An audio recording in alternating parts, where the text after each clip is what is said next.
You are now listening to an exclusive celebrity guest star interview with none other than the Mr. Saturday Night. Listen, under the circumstances, thank you again, Rob, so much. I want to welcome you to the program as our celebrity guest star. Quickly, sort of by means of a brief introduction, then we'll sort of circle back and talk about some of the things. You are a CEO, author, film and television actor, and celebrity mixologist, of course. You've been in soap operas, All My Children and Another World, films and series Godzilla, Rebound, Dark Angel, Eyes, Testing, one of my favorites, NCIS, Walker, Texas Ranger, and even off-Broadway. You're regularly featured on the Today Show, on Access Hollywood, Fox and Friends, and others. And you have designed cocktails for the Oscars, the Emmys, the Grammys, and the Super Bowl. So my first question would be, what do you do in your spare time? But I see you don't have any. So exactly. I'm just very lucky. I love what I do. I love, the entertainment part, really the storytelling to it, whether it was on the boards when I was younger or in front of camera on daytime, or nowadays where it's kind of doing it with a cocktail in hand, trying to make people smile all over the world. And you may be the only person I know with a bar at home that is a tax write-off, I'm guessing. Is that fair? And you're like, hey, great idea. Didn't think of that. That's brilliant. I get sent more liquor than you can imagine. So it's with my clients, I do about 300 million in cocktails. So it's like everybody wants to work with, which is wonderful. And so I get to work with stuff and really work with wonderful people, terrific items and spirits and even non-alcoholic spirits. Now there's so many different ways that people are experiencing beverage.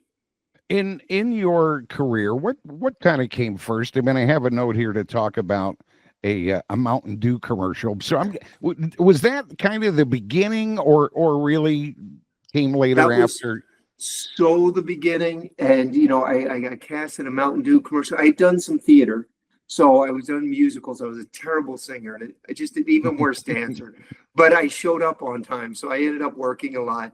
And tried to be very pleasant. The Paul Rudd School of Acting, very pleasant, very fun to work with. And I got cast in a Mountain Dew commercial out of the blue in Florida, and then they was getting really dark, and they flew in this other actor from LA, and they had him like treading water, and it's got to be like 7:00, and it's in Central Florida where the gators are huge and stuff, and we swim in that water all the time, but never at that time. So I took one of the boats out there, and I hoisted one of the actors into the boat. I'm like, dude, you don't want to be in the water at this time. and so we became good friends. He stayed at my house. We had a blast, and we've been friends ever since. But that was Brad Pitt back then. I was just going to say, because I heard another story where you were talking. I was going to say, have you ever learned anything from someone in a chicken outfit in front of a Pollo Loco? Oh yeah, that was Brad, right? Yeah, he is the hardest working guy ever, and so I'm really blessed to teach so many thousands of bartenders, all over the world, and it's one of the stories that I talk about.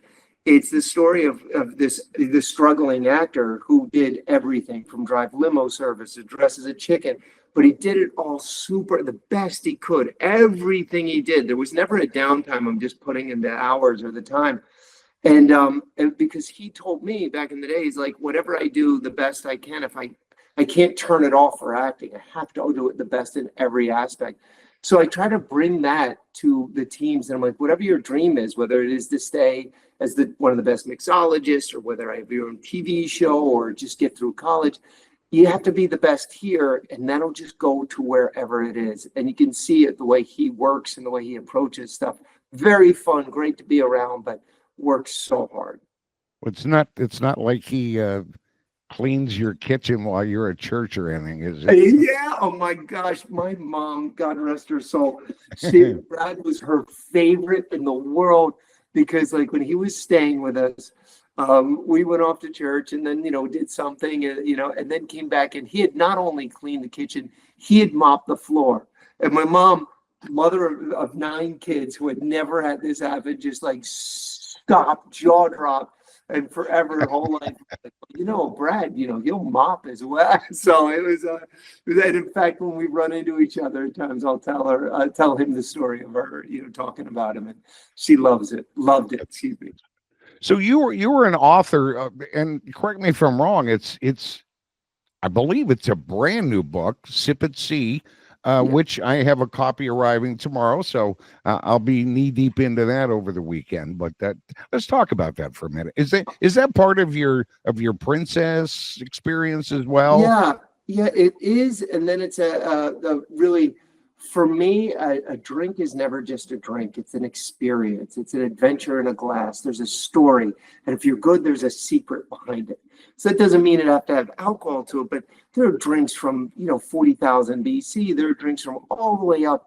And for the book, what I wanted to do was just to do something very whimsical, really fun. I partnered with everyone from great team members from around the world, also with Matthew McConaughey, with Liev Schreiber, Jason Momoa, they're in it as well. So what I wanted to do too is have it QR code so that you can read, you can laugh, but also you can put your phone over it and it'll pop up and you can make the drinks with me.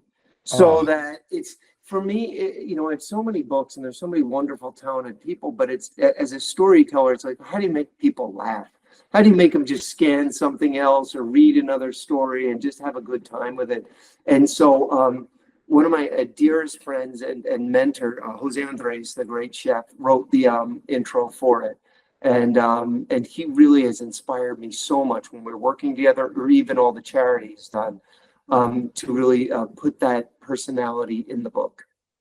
Is it fair to say that, and I guess I'm speaking about being a world-renowned mixologist, did you get into that by accident?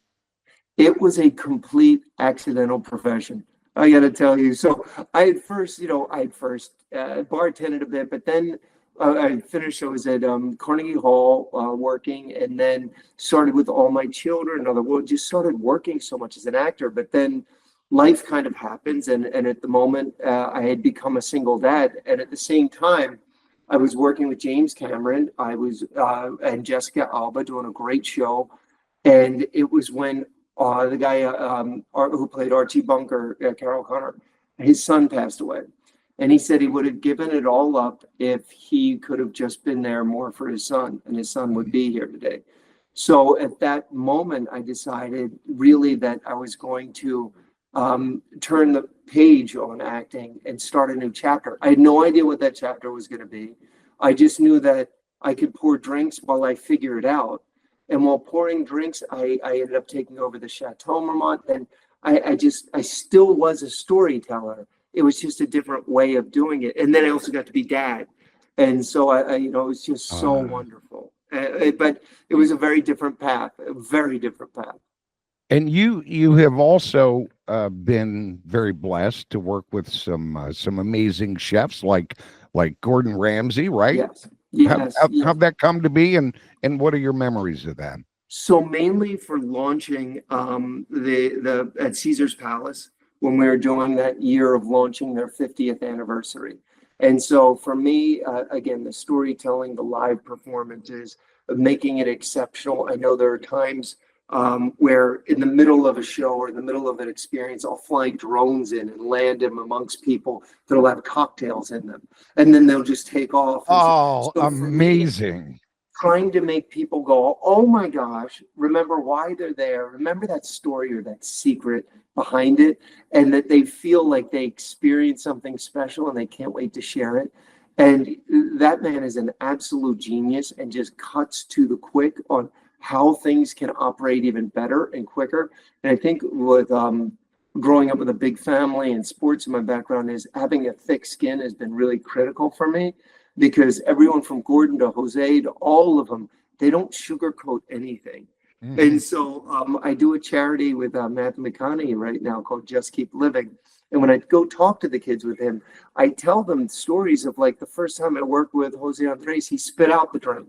When I worked with Gordon Ramsay, he said it was stupid, but I didn't take it in personally. I listened to what they said. It could mean nothing, but if there's something I could get out of it and rework it, perfect. Or they're not going to chase me out. That's fine. They can say whatever they want. It's going to be amazing. So you have done so much over such a long period of time. Is there ever a moment? So you're hanging out with, with Matthew McConaughey, with Cardi B, with Snoop. Do you ever just does it feel at this point like it's another day in the office, or do you ever just pinch yourself and go, really? I just can't believe this. That's a great question. So I always feel like it's another day in the office until I get to work with the talent. I really do, and my team does lots of homework, so we're completely prepared. Like we're going to prepare for a Broadway show. We are ready, whether it's film, TV. We now have produced it all. When I get there, I'm always floored by the talent. Especially when you're working with when you're with Snoop, or when you're with Matthew, or you're with, oh my gosh, Jason Momoa. Bunch of stuff coming out, but he is like one of the most fun guys ever. And so I flew to London with my team, my film crew, and so we filmed a bunch of stuff together. But he showed up at rehearsal or tech and all that, but he's in just a pink big robe and just eating macaroni and cheese, and is the nicest, most funny guy ever. And it's just like with him and Matthew, you see why they're a star. They've embraced who they are. They're not trying to hide it. And they really just make you feel so special, and they're so fun, and it's just terrific. So I always prep like crazy. Me and my team prep so much so that when we get there, we let the star, whoever we're working with, really just shine and be themselves, so that they can really take control, and we can have a great time with it.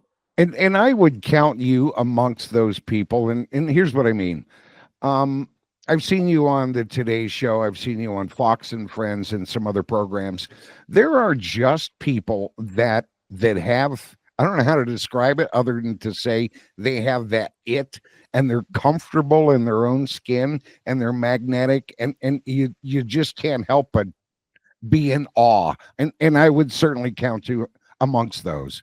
Oh, well, thank you so much. For me, again, it's like, I just love to be with other people. I love to make people happy. That's the core. That's my why. And then, I love doing it through stories. And for me, again, is a drink. And I think the success with like Bar Rescue, I guess I'm on my 10th year now of doing this TV show. And the first time I did the show and working with John Taffer, I thought it was going to be BS. I was like, we'll see. And then I got chased out of the place by a guy with a knife. And I realized this is real. And then I have learned John's very tough, but brilliant, an absolute genius at what he does. I mean, there's nobody like him. And so I learned so much from him. And so when working with everybody, it's okay to let them be Batman and you be Robin. It's fine. You can learn and just absorb all of it. And so that's one of the big things is working with everyone is what is their quality? What is their excitement behind it? And how can I amplify that and make them look even better, more incredible? Did you ever on the program overlap with Nick Liberato? Chef? I know him very well, Chef Yeah. Nick. Yeah, he's great. I've seen just had him on a couple days ago. So some of those things about John, he said the same thing. So yeah, John is tough, and he is absolutely wonderful, a brilliant guy. But he runs that show like nobody's business, and I don't think anyone will ever run a show like he has so successfully and for so long. It's staggering. Yeah, he mentioned, you show up for 8, maybe 10 days, and you really just don't have time. There's so much that needs to be accomplished. You have to. It is what it is. You know what I mean? I'm sorry. Yeah. So no, it's true. There's no, you are thrown into it. And the first season I did back in like 15, 16, I did like almost half the episodes. And it's so intense that I was almost depressed afterwards, because it's so life or death. And honestly, John is fighting for them to choose that life, but he's got to push him. And there's no fluff there. So when John is going at it, when he is being tough, he's also being tough on us. And so, because it's his ship and he's got to command it. And so it is very intense. And you see, what is that? Sometimes it's even more intense that they show on Paramount.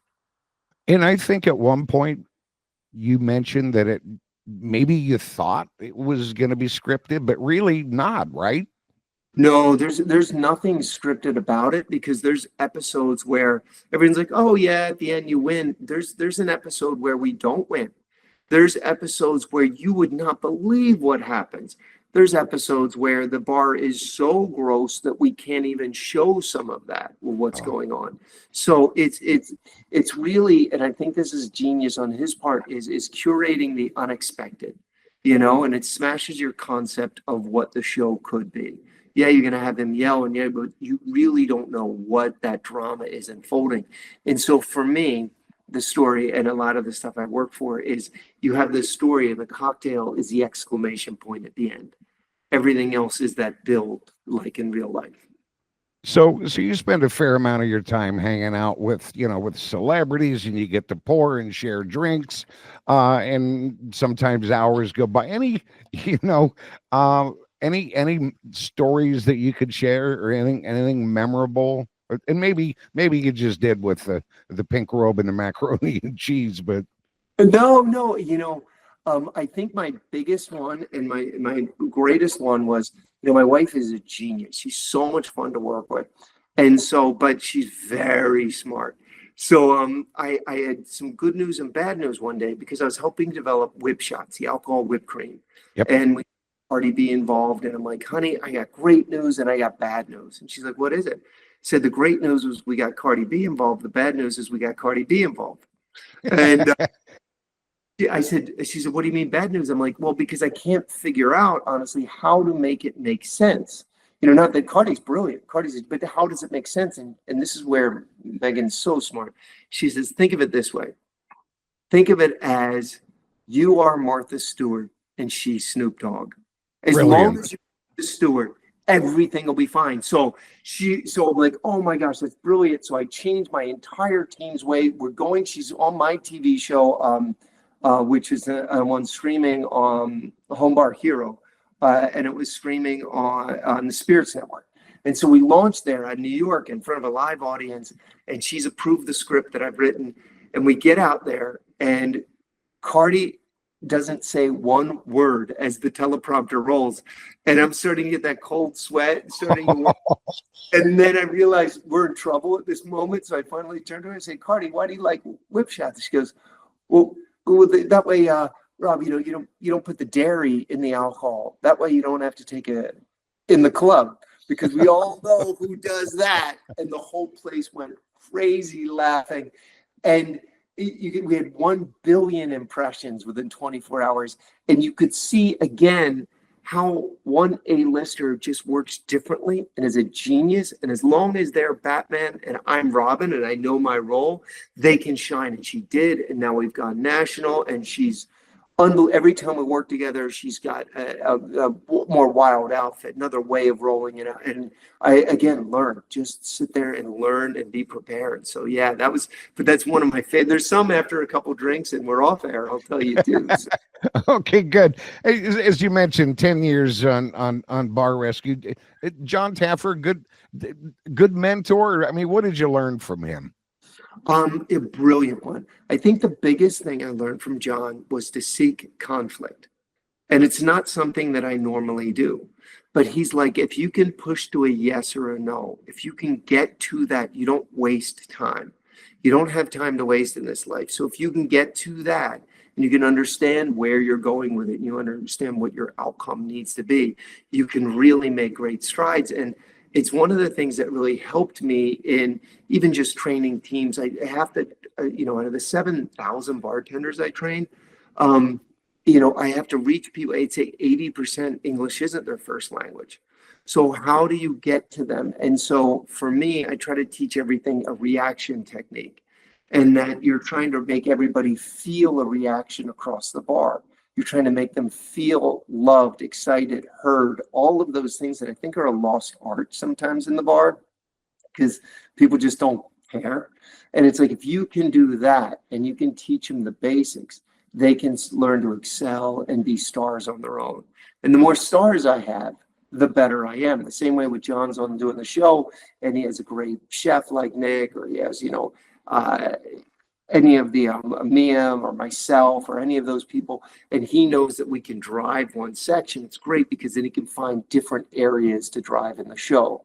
So, seeking conflict from John and not being afraid of it was one of those big, important things for me to really understand, accept, and embrace. I wanted to ask you if there was a favorite or a memorable episode, and I think you mentioned it earlier. Tell me about getting chased out with a knife. So, I wasn't sure. I was super excited to do the show, and it was already a major hit. Had been on for a couple of years, but I wasn't sure. You're just told it's a reality show. You interview with the producers and with the network, and then they bring you on. But that's it. They don't tell you anything else. So the first time we get into one of the reactions and John's going off on people, it is absolutely such reality that I was blown away and shocked, shell shocked, honestly.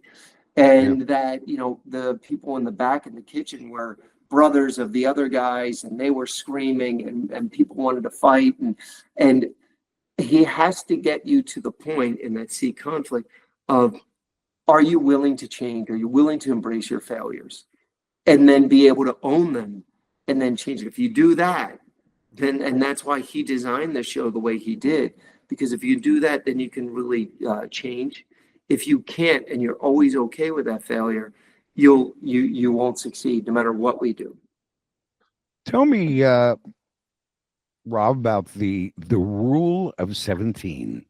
Oh yeah, so again, teaching teams for me, I try to read about. I read constantly, like probably a book a week. And so one of the books that I lived with is it talks about the reaction and people making them happy, and it was loosely based on a Yale study that said people laugh and smile about 17 times a day, which seems about right if you think about it and you're counting through your day. But in a great bar and restaurant experience, they do it 17 times an hour. And that's what we have to strive for. It's not just the reaction of that cocktail or the dish being so great they take a picture of it. It's how they felt. It's how they were greeted. It's how that eye contact, they were understood. Your name, you use their name. I always love doing something, and I always train my teams, is I call it the red napkin. And so whenever my team, they're always inquisitive. They're always detectives first. So especially when they find out somebody's new to a place and it's their first time there, we'll put out a little red napkin under their water glass so that everybody knows that that's their first time there. So being able to have an unspoken language in a bar is critical, because it can make people safer. It can identify problems, but it also grow your business. And so everyone now knows it's their first time there, so they introduce themselves. Your managers, your assistant managers, your person dropping the food, dropping the drinks, your other bar teams and all that. So by the end, you have 4 or 5 people that are calling them by name. They're remembered and they can't wait to come back. And even if you're not there, if I'm not there, they'll remember the other bartenders or someone else there. So that's the critical part in the rule of 17. Amazing. Your favorite drink, or at least one of them, was not named after, but it involves your friend Adam. Yes? Yes. Yeah. Adam Pliska. Is that the one? Yes. So Adam Pliska, dear friend, he was a regular, and we became great friends with the Bazaar with Jose Andres at the SLS Hotel. And that's where Jose and I were first, mainly Jose, but named for the James Beard Award. And So what I wanted to do was build a cocktail for him that was something super special. He had come to the restaurant 100 times in the 2 years, because what happened was not only we all know his name, we would then couldn't wait to invite him back. And once that happened 10, 12 times, he just said, listen, I'm going to have this booth 3 times a week and I'll just pay for it. And I'll do all my meetings at night here. And so it became this really fun thing that everyone couldn't wait to see him. Everyone couldn't wait to be with him. And so I wanted to create an atomized Scotch cocktail with liquid nitrogen, so that you could do a heavier or a Scotch blackberry cocktail called Smoke on the Water by Adam Pliska, and then atomize or take the nitrogen as spray, or atomize a heavier peaty Scotch, so the nose would be really beautiful and actually sort of escape the glass as it was going through the restaurant. And so it was something, again, that exclamation point on a great relationship. He's the president of World Poker Tour, just a really terrific guy. Did I see back to Cardi B for a moment? Did I see that was on the cover of Rolling Stone? Well, we were featured in everything from Hollywood Reporter to Rolling Stone to everything. So there were great ads, great pages everywhere and stuff. There was, I'd like to say it was me, but wherever Cardi goes, Cardi draws a huge attention. So with our launch, we were in almost every magazine everywhere. So it was very exciting for me to work with someone who's so brilliant, and then could command such amazing social media presence, just unbelievably so. But again, she works very hard at it. I think that, she does a great job because she's prepared, she's smart. She's not just throwing it out there and hoping. Yeah. What are the gender preferences in alcohol? I mean, I could start with the obvious: beer, wine. I don't even know if that's true, but beyond that. That's such a great question. I think that's such a brilliant question, because the gender preferences is, first of all, if you look back, women actually have a better palate than men.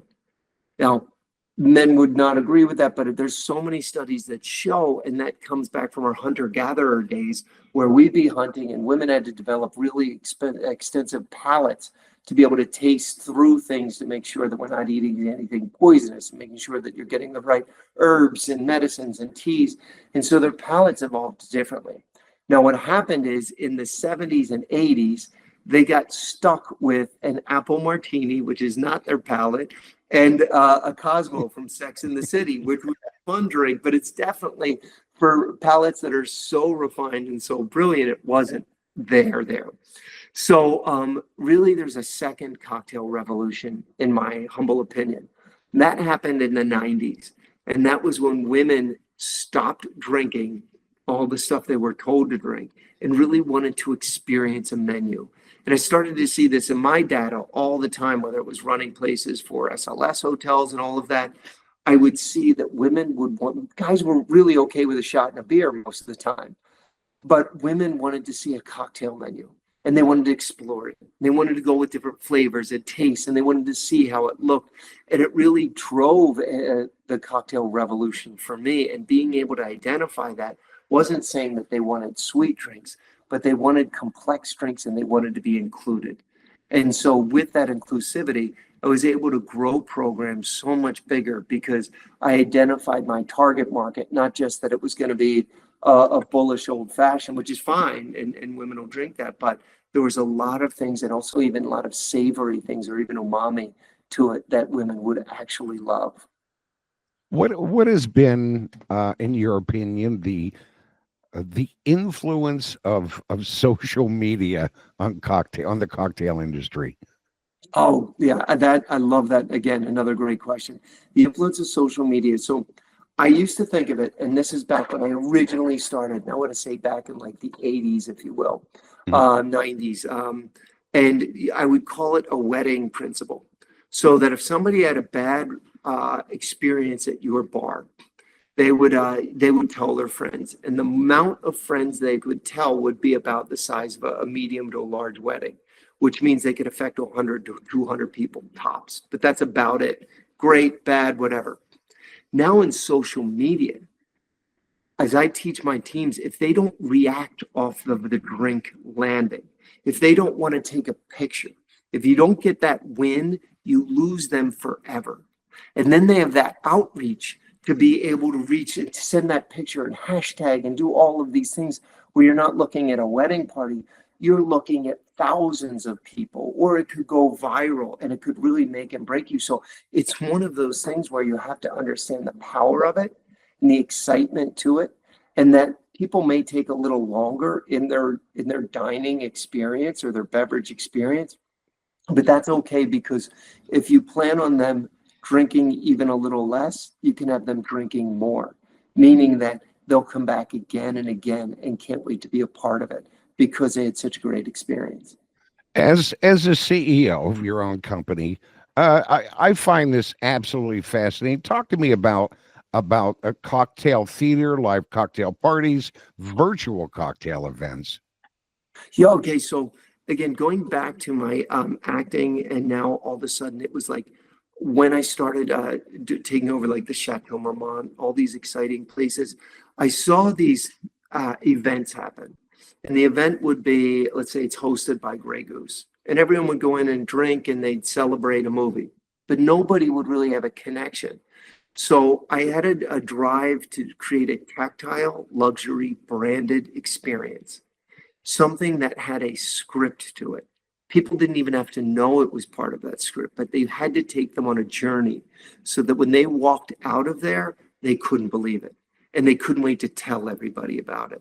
So where do you find those moments? Where do you find the times where the drone lands with a cocktail? Where do you find it where things happen that they didn't expect, that blew them away? And so that became part of it. And then writing these nights. So then I started with my first night at the SLS Hotel. And this is where, as I tell my teams now, it's like the first live show of cocktail theater with tickets, I didn't sell one ticket to it. Nobody wanted to come. Even with free drinks, nobody wanted to come. They were going to cancel it, and I bought every seat in the house with my credit card. And I only recently told my wife about that. But I knew the concept would work. And so I got 2 barbacks and 2 relatives to show up in a theater of 50. But it didn't matter. By the 3rd month, we were sold out. By the 6th month, we were packed. And so for me, it's writing these nights, these exciting nights, but they are scripted. They're 12th night form. There's going to be something fun. There's going to be a build, just like a normal play would be.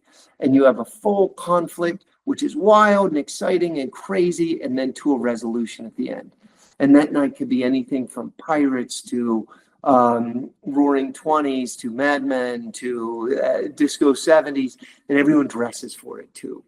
So creating an experience that way would make people blown away, having fun, and then very whimsical.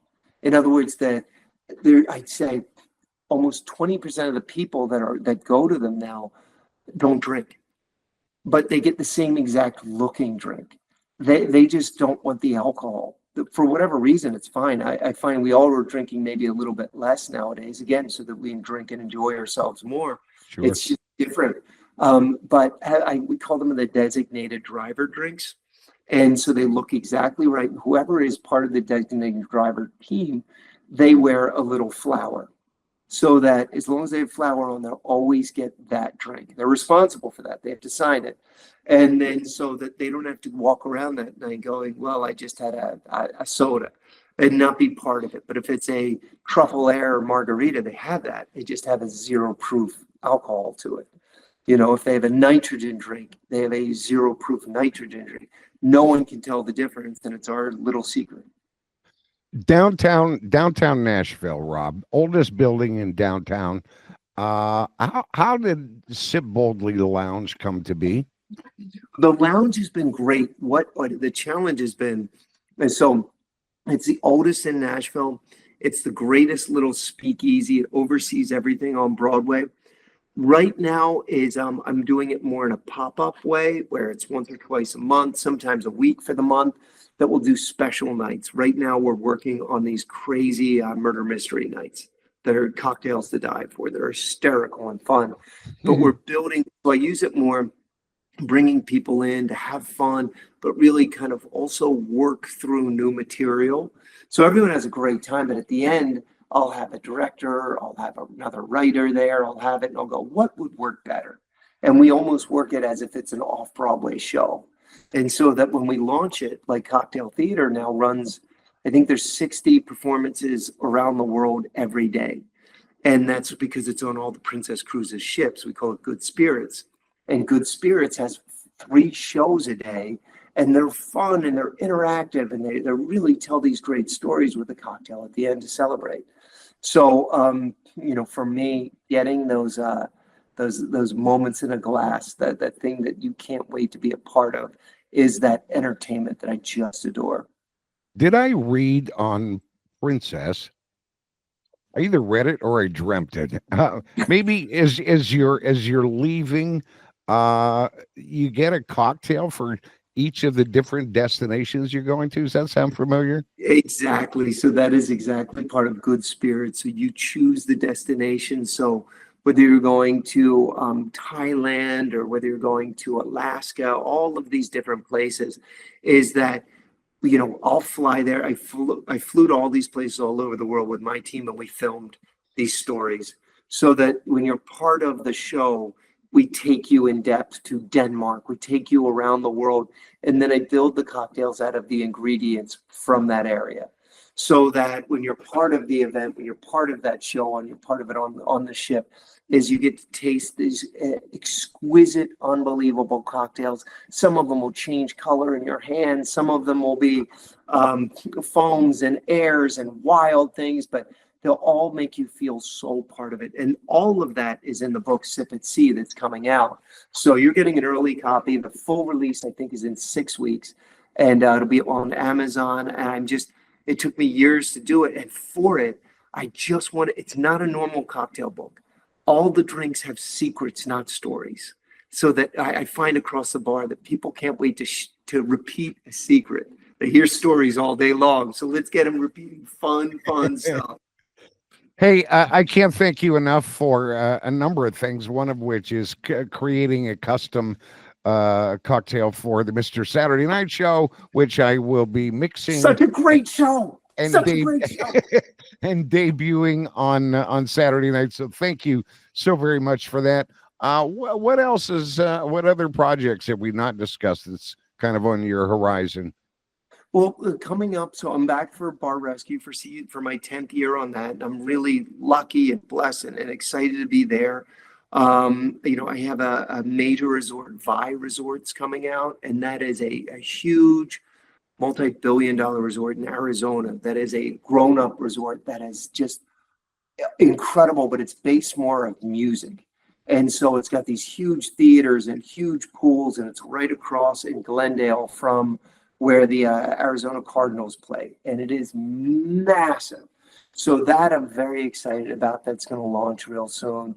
And then just to continue with the TV show and then the book tour. So once that comes out, Princess has me jumping on a bunch of different ships and really just being able to share with everybody. I'm very excited. And then if something I'm doing for the New York Times coming up, so I'm super excited with that. As a world traveler, do you have a favorite destination? One of my favorites, and I'm hoping someday that it'll come back to, is Russia. Honestly, St. Petersburg with their museums was unbelievable. I mean, it was just exquisite.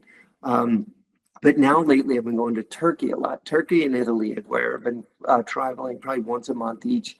And, Turkey, I've been blown away of how incredible. It was the intersection, and I love history. It's the intersection of all of this, the connection between Asia and Europe and just where all these foods and flavors and just empires would cross constantly. So that's been super fun and exciting. And so those are probably my 2 favorite right now.